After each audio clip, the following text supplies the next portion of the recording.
So Rab, we got another paddock of mixed pups. Yeah, these are just the same as the first two paddocks. These are Jessie J's and Charlottes, King Turbo and Droopy Sydneys. These are coming along nice. Great bodies on them again. Few dogs in there, but less bitches in there. There are more dogs in there, but that's the way it all come out and that's the way the litters came. But listen, absolutely blown away with them, Hobbsy. Blown away with them. And we just saw Liz there, who works with you, has worked with you many years. Yeah, it's so down to her.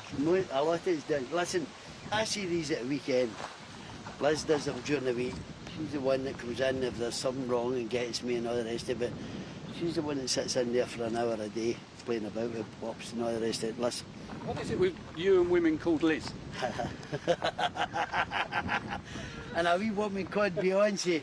This is Beyonce's first pups out of Droopy Sydney. Look at them, Hobbsy. Look at the bodies on them. Look at them. How old will these be? They're all roughly the same age. These are Decembers, lad. Late Decembers. One bitch, all the rest of them's dogs. Brindle bitch, she's Beyonce's double. They're big, great condition. Ah, listen. How could you ask for any better? Best of breeding from both sides of the water. We've got a great Droopy Sydney, who's been phenomenal just lately, you know what I mean?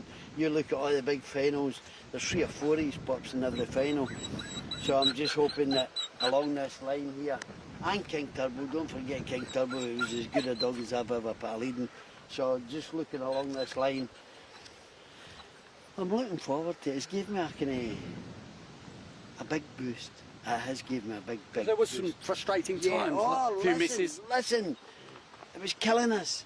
It was killing us. We had nothing, and we probably made mistakes because we'd empty paddocks and we probably should have went out and bought some young pups at the right age, 12 weeks old, 14 weeks old, and fill them up to keep the progress going. But we were so desperate to get them out of our own bitches, you know what I mean? We've always done well with that way, so listen, but I'm so... But you also went into the market and got Warzone Tom and...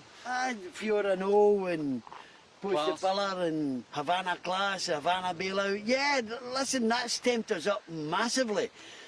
It's just the way it's worked out, but I'm really hoping that come the time, Hobbsy, that big man doesn't need to dip into his pocket, but he always wants to show you up. If things don't go right, there's no guarantee with these. There is no guarantee. I'll be a devastated man. Oh, yeah, there'll be no talking to me. Here's a question slightly left field. Obviously you proved that you can train fantastic British bred litters, but when you brought in greyhounds that were fully fledged racers, as a trainer that must have given you as much satisfaction as well. You can do both. Yeah, listen, you've got to be versatile, you've got to know what you're doing and just go on with it.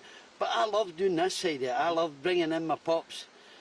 You just seen the pups in there, they're just now, they're 13-month-old, and I mean, to be truthful with you, Hobbsy, the girls got them looking as if they look as if they're derby dogs. They look as if the condition of them and the condition of that bitch in there. If I brought her out and said this is the Oaks bitch, you would be thinking, well, she's looking well enough to go for the Oaks. So that's the way this place runs. It runs so fine, you know what I mean?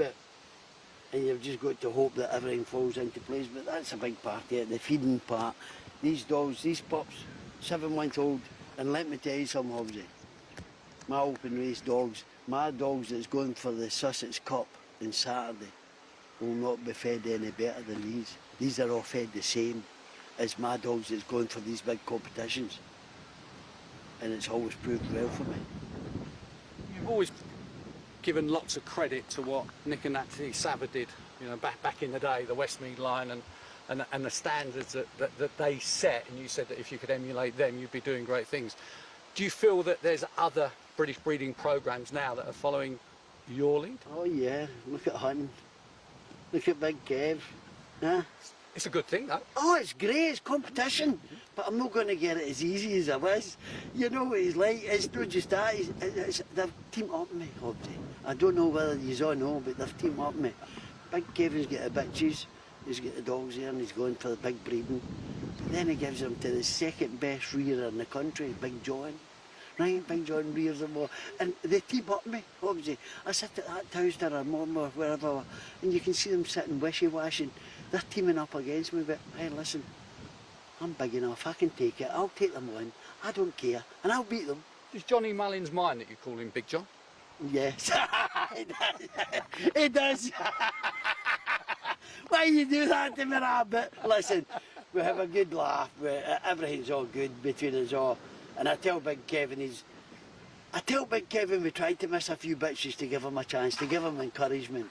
You know what I mean, sir?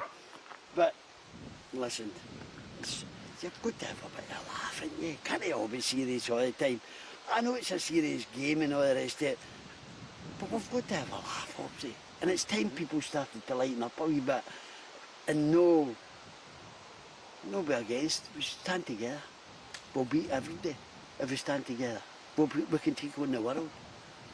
But a lot of folk refuse to do it. They want to stand themselves, and that's where the industry beats us.